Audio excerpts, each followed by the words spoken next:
everybody, it's Christine with Cocoa Daisy, and today I'm going to share with you a couple of layouts that I created using the May collection called Lillian's Garden, which is named after my mama.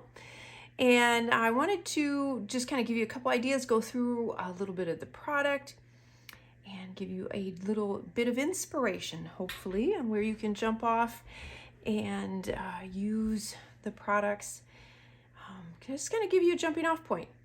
So the first layout that I did was, as is the theme of the kit is a peony, as I took a picture, or I had a picture of a peony from my garden last year, so I thought it was rather appropriate to talk about that and highlight that in the kit. So this one came together really easy. A lot of times I use this kind of a layout. It's a grid. It's very easy to use this kind of structure when you create a layout because you can kind of contain everything in this kind of linear look. It's very symmetrical, and like I said, it's easy to have kind of like these squares or rectangles, and then each one has a few little things that you add, and it comes together really, really easy. So it's a great way to design a spread that goes across the 2 pages without having to do a lot of thinking design-wise. You can just kind of contain everything. You can use a lot of the fun patterned papers. You can add multiple photographs.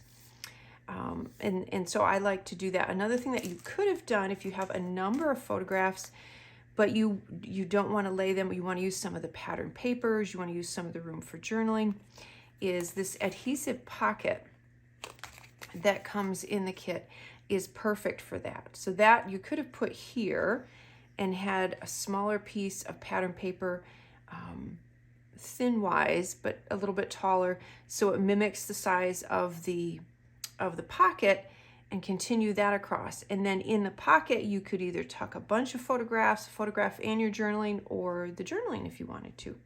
So I love these little pockets. They're super handy. They add pretty flat dimension, but they're a great place to have a bunch of photographs if you have more than one and you only want to do one page. Or if you have, like if you were doing this as a garden album and you have a ton of pictures, you could use it for that as well. You could put a little tag in there with journaling. They work really, really well for that. So that's one of the things that you could do with this kind of a structure on a layout as well. I did raise up the photograph with a little bit of foam. I liked that it kind of gave that layer. I did the same thing with one of the quote cards that comes in the kit. And then I just added my journaling. Now you could have run this piece of paper through your printer, or what I've been doing a lot lately is using clear sticker paper and printing on that and adding my journaling that way. There's a few die cuts here. I used some of the hexagons and kind of layered those in there. These are patterned paper. And by far one of my favorite things in the kit are, of course, the rub-ons, but I love the little pieces of what look like stitching. And I think they add, you don't actually have to stitch. I do sometimes on my layouts, but this is a great way to add that look without actually having to pull out your sewing machine. So I added just a couple of those there. One of the fun little puffy stickers that has the love this. I thought that was really cute. Added that in there. And my little title and the journaling, and that was it. Super easy. Oh, one of the things I wanted to mention, in the stamp set, you have one of those as well. Those little zigzag stitching. So you can stamp that on there too. So this is the stamp set that comes with the kit. Make sure that you check out my stamping video where I give you a bunch of ideas on how to use that stamp set and layer it. And I will put a link below to that stamping video, so make sure you check that out, get a bunch more ideas. So that is one layout. And then the other one that I did, of course, because we're going with mom theme here, I chose this spread because I thought it was so pretty and I thought the colors went really well with the picture. Normally, you know, when we work in our simple dory, we have one page of pattern paper and then the other page. This, because it's all one pattern, I wanted to kind of break it up with something bold.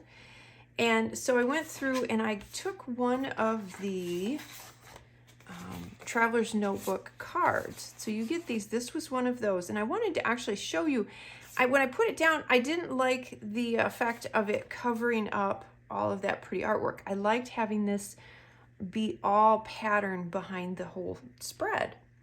So what you can do with these is just like anything else. You can cut these down. So that is what I did here, is I took this one, let me just click this a minute. So quick. I took this one and I cut a little bit off of the sides, and I cut a good amount off the top and the bottom. So you can see it normally would have been this size. So I cut a little bit off the sides and the top and bottom. And then that way you can see that this background pattern continues across the entire spread. But then I was able just to kind of turn that a little bit, put it a little bit at an angle, which I like to have things sticking out of my pages. That doesn't bother me. I raised it with a little bit of foam adhesive, added a little staple on there just for fun, and then the little puffy heart. And then I put that on there. And I liked the way it was tilted, so I did the same thing with the photograph. I tilted that as well, kind of up here in the corner.